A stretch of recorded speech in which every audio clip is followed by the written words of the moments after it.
and welcome to The Lowdown with me, Nick Cohen.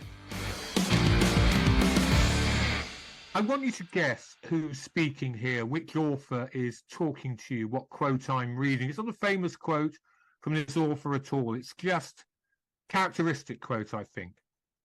Call no man lucky until he's dead, but there have been moments of rare satisfaction in the often random and fragmented life of the radical freelance scribbler.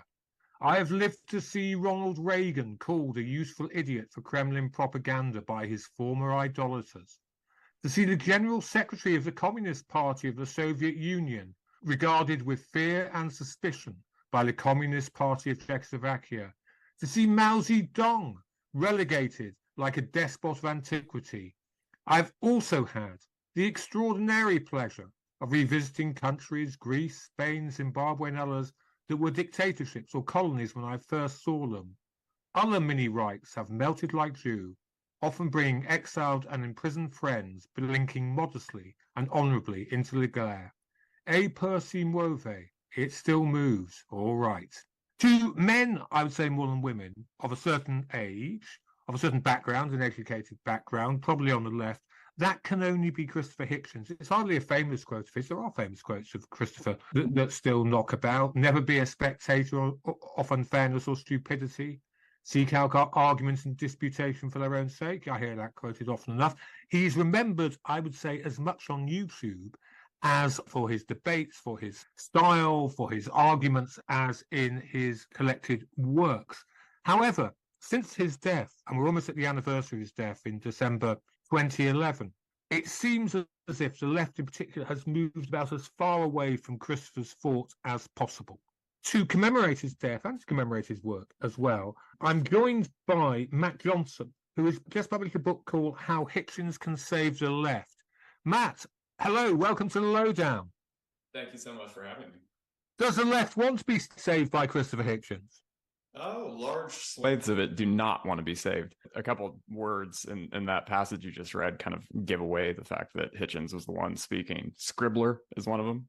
I think one of the reasons why Hitchens remains such a force in many of our lives is the fact that his personality was so powerful, and he was such a force of nature behind the mic or in the TV studio. And I sometimes worry that he's remembered for all the wrong reasons, for the quick turn of phrase or for the brutal rhetorical combativeness, and then not. Yeah, there's a phrase on the web. I was looking at Christopher's video. People call it the Hitch slap, like the bitch slap. You know, hey, isn't this a fantastic comeback? And often they are, but that's not what, in the end, moves the minds of women and men.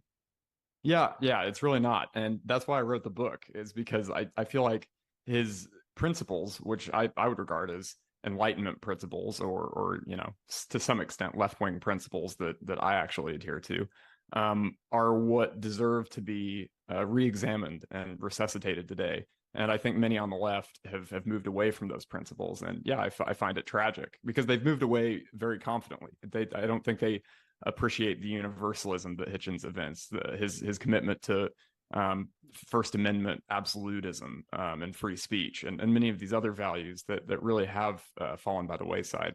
I'm hoping that we can move away from the personality of Hitchens, the chain smoking, lacerating, rhetorical combatant, and toward the man of ideas. Well, yes. Well, let's talk about these ideas. I mean, one reason why I recommend your book so highly is that it's not just an intellectual biography of Christopher Hitchens, although it is that. It's not just an argument with the authoritarian strand of left-wing opinion, though it is that too. It's a sort of intellectual history of particularly the American left since Christopher's death in 2011. And I liked what you said about the woke left, for want of a better word, moving away confidently from universal values. I mean, this is not a betrayal of defeat. You know, when people are defeated, they can kind of shrug their shoulders and give up old ideals and say, oh, well, it just never worked out. That it was all a disaster. Communists after the fall of the Berlin Wall say, you can imagine them saying that. But you have had a generation that has strode away from the kind of ideals that Christopher upheld, strode away with great confidence, saying, no, free speech is wrong. universal values are wrong. We're not doing this because we've been beaten. We're doing this because we believe it to be true and because we want to. Absolutely. Is that fair? Yeah, it is fair. And, when I first started writing this book, I worried that some of the great debates that colored Hitchens' career and his life had sort of receded from view.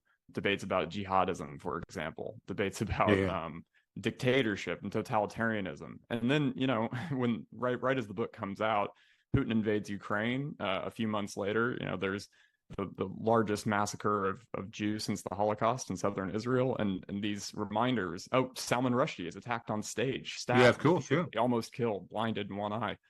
Christopher's old friend. Yeah, Christopher's friend. These horrific reminders that the man remains eternally relevant. And it's also a reminder that the left is ill-equipped for all of these developments. I mean, when Putin invaded Ukraine, what did people like Noam Chomsky say? I mean, they said that NATO had prodded him into it, that this was a war of self-defense. But all the same crap. Yeah. Well, yeah. What else would you expect from Noam Chomsky? But to be fair, Matt, we're not really. Noam Chomsky is half as old as time. We're not really talking about Noam. We're talking about people considerably younger than Christopher. To be fair, most of them didn't say. Certainly here in the UK, most people on the left in the UK did not defend Russia. The old communist left and the people around Jeremy Corbyn did, but most people just instinctively supported Ukraine. Was it different in America, do you think? No, I don't think so. And actually, on the establishment left in the United States, so the Democratic Party, for example, we've actually seen stronger support for Ukraine than we see on the right. And as time has passed, that support on the right has really started to dribble away. And, presidential candidates like Vivek Ramaswamy and the rest of them are very hostile toward continued aid for Ukraine. And we're just seeing that support collapse, especially among mainstream American Republicans. So that's kind of an alarming development. It's an area where the left has proven to be more. I mean, the German Greens were much more interventionist than mainstream parties throughout Europe, and certainly more interventionist than Olaf Scholz in the early days of the war. And they were calling for the delivery of heavy weaponry and tanks long before Scholz was. So, it's not as if the left has disgraced itself regarding Ukraine. Many corners of the left have actually held up admirably. But I just think that these ideas, these masochistic ideas that Hitchens would have identified, which blame NATO and blame the United States anytime we see a convulsion like the invasion of Ukraine, they're still powerful on the left, and you see them crop up often. You see them crop up among younger left-wingers too, who have performed worse on the October 7th atrocities than on just about any issue since 9/11, in terms of just the sheer level of moral confusion and political confusion that have accompanied the aftermath. And also something deeply sinister: the willingness to believe blatant lies. That there was no massacre, or the Israelis were really behind it, or what have you.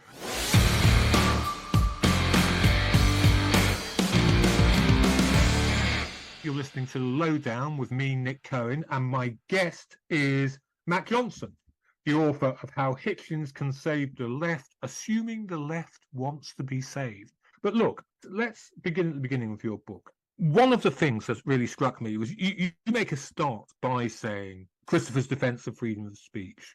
Why do you think, for want of a better word, woke, or as Yashka Monk, who we've had on the show, calls it identitarian politics, why do you think that has such a hold and has such contempt for freedom of speech? I think it's because the values that are evinced by people who we would call woke or identitarian are held so strongly. And if you look at the history of racial grievance in the United States, there are very good reasons to sort of hew to a more identitarian line. I mean, you look at just the status of Black Americans now. I mean, in terms of educational attainment, incarceration rates, a wide range of issues. I mean, they would say that the work of the civil rights movement is very much unfinished. And I have a lot of sympathy with that view. And Hitchens certainly did too. I mean, Hitchens actually believed reparations for the descendants of slaves would be a good policy in the United States. He also, as I remember it, because I admired him for it, he wrote very well in the Clinton years on just the mass incarceration of young Black men. Yeah, he did. And wrote it as if he meant it, and wrote it as if he were outraged.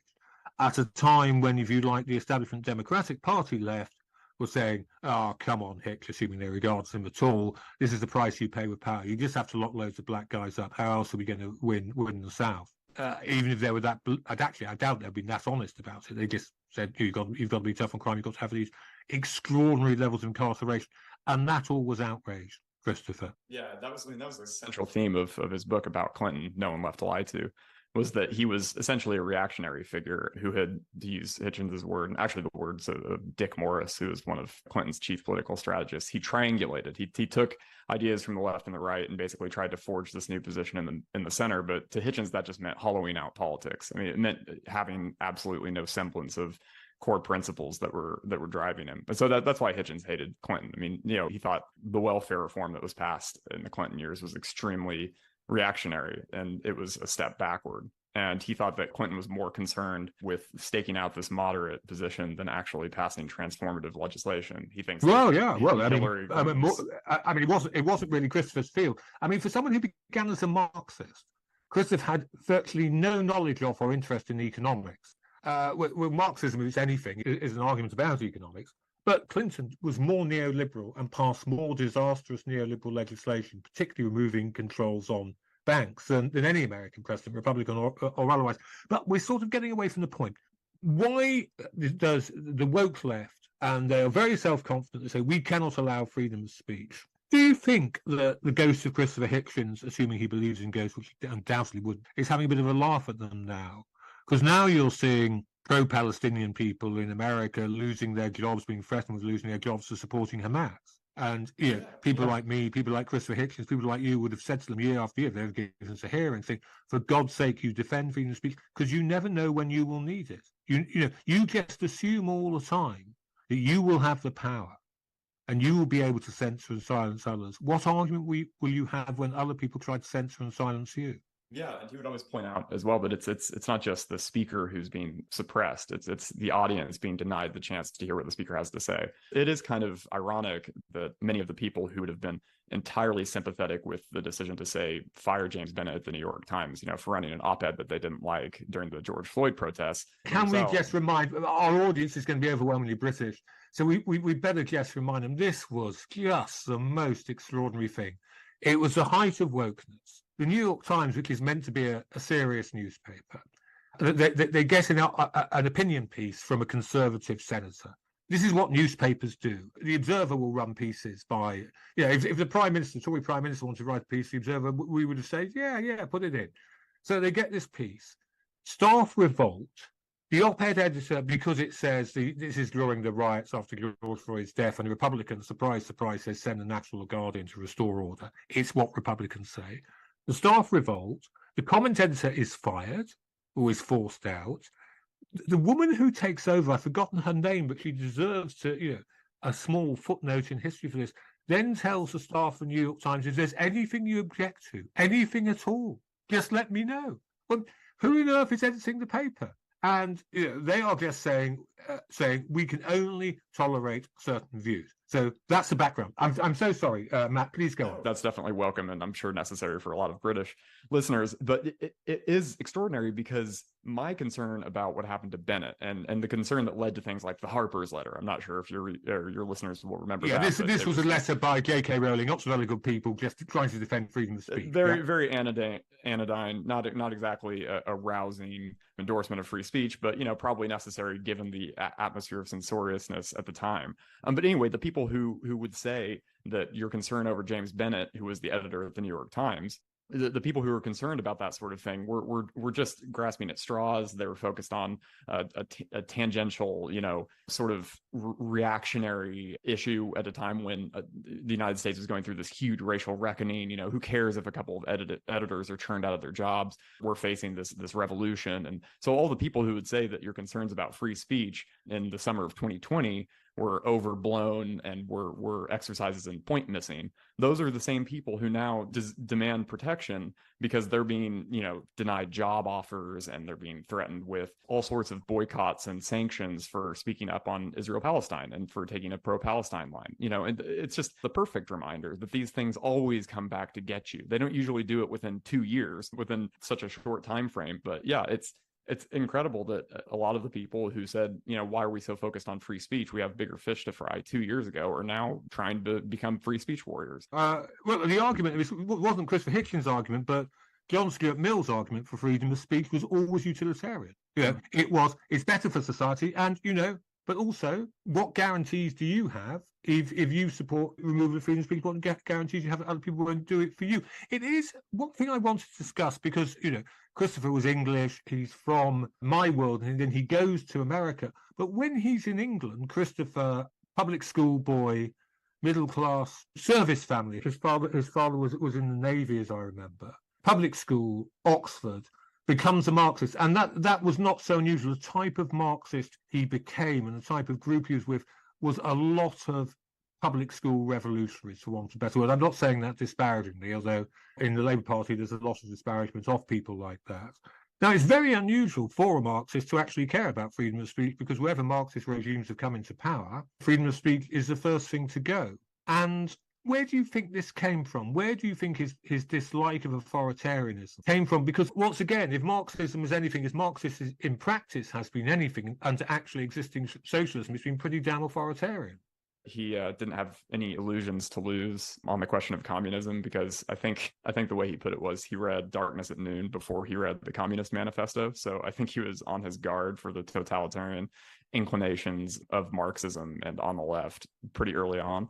And he has specific stories in his memoir in particular that sort of demonstrate how he came to his really ferocious defense of free expression, during the Rushdie Fatwa and during a series of other convulsions in the late 20th century, early 21st century. I feel like he remembers vividly being shocked that the ACLU was supporting the right of neo-Nazis to march through the streets of Skokie, Illinois, because he had initially thought, we should get out there and throw rocks at these people and tell them to get out of the street. And the ACLU penned, a very clear-eyed and very morally, very powerful statement in favor of the neo-Nazis' right to protest, because you just have to defend freedom of expression for everybody, especially the most reprehensible characters, because that's just what the principle means, especially in the United States, where we have a First Amendment. I understand it, Matt. The current wokified ACLU will do no such thing and is no longer a reliable bulwark in favor of freedom of speech. It's very hard to imagine them doing so, yeah. So, there was that. And then he remembers shutting down, I think the British Foreign Secretary was visiting Oxford, and him and some of his pals shouted the guy down and essentially shut down the meeting by force. And Hitchens says in his memoir that he reflects on doing so with a lot of shame. So I just think, to get back to your original question, why does the left feel justified in staking out these positions now? And what's happened to the commitment to free speech and other liberal principles? One of the things that makes Hitchens so valuable is the fact that he held these uncompromising left-wing positions on issues like reparations. If you asked him if he was in support of universal health care, even in the United States, he would say absolutely. There were a series of issues that he didn't become some kind of boring two-dimensional culture warrior, which is what we see among a lot of the free speech advocates today. Well, look, let's pass that. For the moment, let me remind listeners that you're listening to The Lowdown with me, Nick Cohen, and my guest is Matt Johnson, the author of How Hitchens Can Save the Left, Assuming the Left Wants to Be Saved.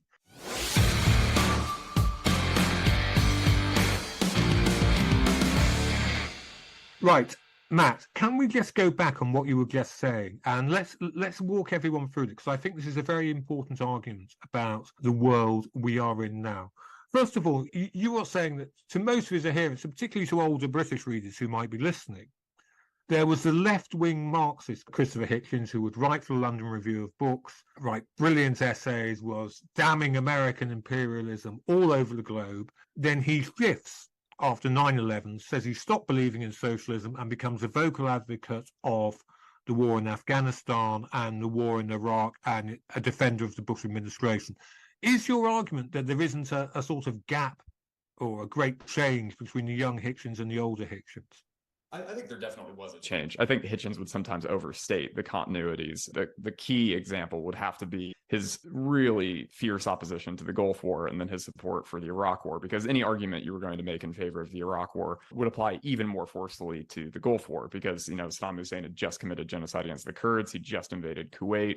The Iran-Iraq War was just, it had been a few years prior. So all of these horrors just took place. But you have to acknowledge that Hitchens definitely had a change of mind. But I will also say that long before September 11th, when most people think he had this dramatic ideological shift, he was one of the strongest supporters in print of NATO getting more heavily involved in the Balkans, particularly in Bosnia. And that I just think that position prefigures all of his interventionism in the 21st century. And he made many arguments that sound almost interchangeable with the arguments he would make for getting involved in Afghanistan, Iraq, Libya, and to some extent Syria, but he died before that civil war really got underway. And it was just the simple fact that people were under assault from a fascist dictatorship next door, and they should be repelled. And, Western power can do that. And, he supported Thatcher's decision to recapture the Falklands from the junta in Argentina. So, this is something that had run all the way through his career. I mean, Ian McEwan made that point about his position on the Falklands. Yes, none of his friends thought that at the time. No, well, I'll just deal with your points as you raise them. Why he might not be so well read now is that compare Hitchens with George Orwell, who you hugely admire and wrote very well about. Orwell was right about communism, in the big picture. So after Orwell's death, all kinds of people, my generation, people younger than me, would read Orwell on communism when the majority of the left was at best ambivalent about it, and say, history proved George Orwell right. On Iraq, which I supported, Afghanistan, which I was less keen on, mainly because I was brought up on Kipling's poems about the futility of invading Afghanistan, we were wrong. Not we were wrong in the sense of it was wrong to overthrow fascist dictatorships, but American power did not establish in Iraq a stable way of governing. Very few people now look back on the Iraq War as a great success. Is that one reason, do you think? And Christopher was so keen on this. Is that one reason why you think why left-wing people might walk away from him or not be interested in reading him now? It's tragic in many ways, because Iraq, it also had such a detrimental effect on some of the emerging norms that Hitchens was pushing for throughout the 90s. I mean, just the idea of responsibility to protect, which Samantha Power and other American officials had put forward in the late 90s and early 2000s. Like, the invasion of Iraq split NATO. It infuriated so many of our allies. It generated so much massive opposition around the world. And now it's a byword for American and Western overreach in every conceivable situation. So, Iraq just does so much work against the people who are advocating for arming and supporting the Ukrainians, for example. And it gave great succor and propaganda advantage some of the worst people in the world. I mean, Putin's Russia cannot stop talking about the Iraq War. Even 20 years after the event. Yeah, I mean, the president of Sudan during the ethnic cleansing in Darfur said, you really don't want to get involved here because you don't want another Iraq. And this is just another Iraq will haunt us forever. And you have to imagine that Obama probably would have remained committed in Libya for longer than he did without the specter of Iraq hanging over everything. And so I think all those costs were costs that Hitchens didn't take seriously enough. And I do think that he was stubborn. He was just, it's impossible to deny that on this particular issue, he was unwavering. And many people, yourself included, reassess their position, even if many of the points you make in What's Left about the opposition to Iraq, the stupid opposition to it, and morally null and brain dead opposition to it, that's all still true. I mean, much of that opposition was horrendous. And I think Hitchens just responded to that so powerfully. And he was so revolted by what I mean that opposition, that morally null and horrendous opposition, ended up taking over the Labour Party in Britain. So, Iraq cast a long shadow. But your point is that Christopher, when he is supporting George W. Bush and he is supporting the Iraq War, Christopher does not do the traditional, I was very left-wing, now I'm right-wing. He's, for all kinds of reasons, First of all, he's really anti-Christian. He's really pro-atheist. On the American right, you cannot be a militant atheist, I don't think. Is that fair? That is fair. I just read a piece you wrote about Ayaan Hirsi Ali, and I'm seeing this phenomenon among many people I admire who are sort of attracted to elements on the right or religiosity that what would Hitchens have thought of Ayaan Hirsi Ali's recent article about why she's now a Christian? Oh, I know, in which she says nothing. she says nothing about the tenets of the faith. She says nothing about her beliefs in God or anything. She just says it's a functional belief that positions us to resist, you know, the civilizational threat posed by radical Islam and wokeness and blah, blah, blah. But like, come on. I mean, I think Hitchens would have been pretty horrified by that development and very discouraged. Yeah. And you see that a lot. I mean, you see a lot of people often compare Douglas Murray to Hitchens if he's like a modern Hitchens. No, he is not. I mean, this is a guy. He's become really quite reactionary after the October 7th attacks. I mean, he just calls for deporting people who express any sentiments that could conceivably be considered sympathetic, you know, to terrorists.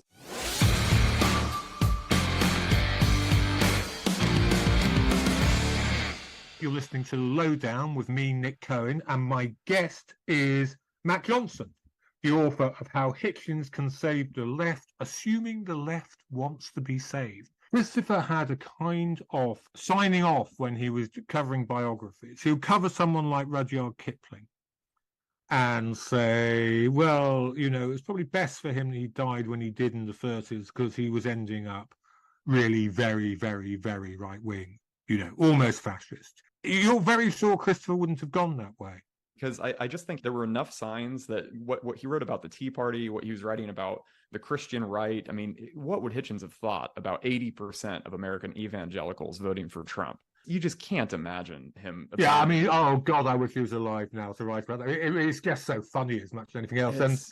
And part of the problem is that supposedly left-wing writing in America is now either so strident or so po-faced and so lacking in willingness to be satirical and to be sharp. They can't really cope with something as both disgraceful and funny as that.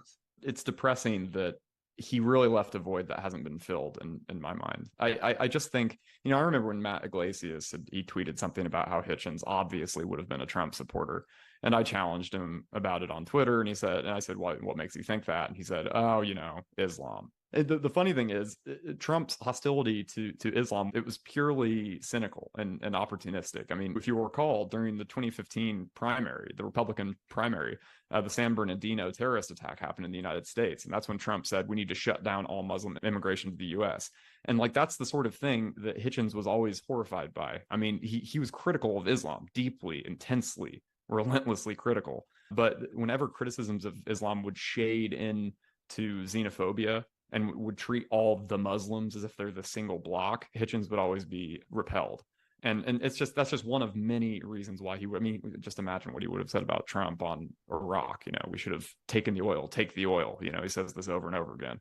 He called for torturing people and killing the families of terrorists. You know, it's impossible for me to imagine Hitchens just becoming a liberal all of a sudden, because that's the way that the political winds shifted among some people who like to consider themselves heterodox, you know? Yeah, but is that why his legacy isn't perhaps as strong as it could have been? Is that there is no real natural constituency for him? Not like saying, you know, any writer should have a political constituency. I mean, you know, you call it the way you see it and damn the consequences in the fashion. But, you know, if you're a Democrat in America, you might think, this guy, this fucking guy, you know, one minute he's a Marxist and he's slagging us off from the left. It's happened to me in my career. It's something I'm very wary of. And you can see it's happening with other supposedly left-wing writers in America. So there is a market on the right for left-wingers who absolutely do down a Labour government or absolutely do down a Democratic government. And you think, well, this guy, okay, you're a Democrat. He calls himself a Marxist, calls himself a socialist. He eviscerates the Clinton administration when God knows we're just trying to get America out of Reaganism. Then all of a sudden he's a conservative or a neoconservative who's eviscerating us from the right. So you can imagine a Democrat, like a standard Labour Party supporter in Britain, wouldn't have a great deal of time for that. The right don't like him because he actually means what he says about human rights, and means what he says about democracy, and means what he says about atheism. And so all that's left is, I can see why people say that these, you know, grifters, frankly, who, you know, go on YouTube and will say anything about Islam to, you know, get hits and get a right-wing audience and, you know, downplay Donald Trump and all the rest of it. I can see why people think they're his heirs. Why is that unfair? Why shouldn't you say that about Christopher? Why is it wrong to say that increasingly far right-wing people don't get something from him? Hitchens was uniquely invulnerable to audience capture. I think he was the opposite of what many of these grifters on, I keep using the word heterodox because I just think it's kind of it's a good suitcase term for this like sphere of bloggers and podcasters who say, you know, I'm tribalist, and I'm like, but then they just kind of tend to be reactionary. They just kind of tend toward the right. But Hitchens, and they was never say heterodox, anything to upset their audience. Yeah, they don't. And I think audience capture is just such a real phenomenon. You can just see it over and over and over again. But Hitchens was known for prodding his own audiences. For he when he wrote for The Nation, he did like to challenge his readers, and he liked to say things that, you know, is just supporting the intervention in Bosnia. It just infuriated so many of his natural allies. And, you know, there's stories of him going to American Enterprise Institute events and being surrounded by admiring young conservatives. And, you know, they'd love every last thing he'd have to say about Iraq, and then they'd start talking about God. And Hitchens, he wouldn't pull any punches. You know, he just turn his rhetorical fire toward the deity, and then the kids would kind of slink off, and they'd kind of try to argue, and they'd be like, oh, he's good on him, he's good on Iraq anyway. I remember I went on the show of one guy, Dave, someone in California. He's quite a big Republican YouTuber. And I remember saying to him, it was just after Trump had been elected, I said, you know, you can make all these Christians of the left about their suppression of debate and about their conformity. But, you know, you've got to say the same when Donald Trump starts behaving exactly as badly as that, if not worse, because he'll have the whole power of the state behind him, which, you know, some measly academic at Harvard doesn't have. He'll have the whole power of the state behind him, and you've got to be ready to stand up to him when he does that. And you've got to be able to call us out on your own side. He said, yeah, of course I will, Nick. Of course he never did. Yeah. Because you cannot stay in business on the right in the US, it seems to me, and take on Donald Trump. And that's Dave Rubin. Yeah, I remember that interview that you did with him. I remember it well because I had the exact same concerns about Rubin. I mean, this was a time when Rubin was considerably more reasonable. I mean, now he's just in the tank for the right. I mean, he was talking about becoming DeSantis's press secretary. Like one of his listeners like wrote in, "Would you do it?" You know, and he's like, "Yeah, you know, I would." It's just he's just one of many. Well, that's a dream that's going to turn to nothing, isn't it? Yeah. Of all the dumb things to do with your life, put all your money on Ron DeSantis. Yeah, it's incredible. He's a uniquely terrible politician. It's been mind blowing to watch. I mean, Nikki Haley is now, I think she just got the Coke endorsement, so she is like the beloved establishment Republican alternative to Trump now. But of course, Trump is still ahead by 40 points. So Dave Rubin will continue to rake in the YouTube cash because he is a Trumpist at the end of the day, and he's gonna have no problem switching back to Trump. But yeah, you know, Nick, I remember when you did an interview with Gad Saad a while back. Oh yeah. It was the same thing. It was the same thing. You know, he wanted it to be this typical, like the interviews he has with everybody else, where you can just talk about the horrendous civilizational threat posed by Islam, but you're not going to bother with the civilizational threat posed by the populist authoritarian right. And I just think there are some commentators, you included, you and Kenan Malik and people like that, who you know, you recognize the problems with identitarianism and left-wing excess, but at the same time, it doesn't mean that you have to soft pedal the most serious threat to democracy on earth, which is the authoritarian right, in my opinion. You know, I don't know how Hitchens would have ended up on that issue, and I think, and I have no right to speak for him for sure, but I really do think that there's if you trace the things he was saying about Pat Buchanan, for example, and about America First. Hold on, Matt. We really need to explain who Pat Buchanan was to a British audience and to a younger audience. We're talking the 1990s now. And so most Republicans, most Democrats, most Labour people, most Tories, they're all neoliberal, for want of a better way of describing it. They're cosmopolitan, they're neoliberal, open markets, globalization, which now has a terrible name. But actually, at the time, it had its utopian and its optimistic side to it, and it seemed to work.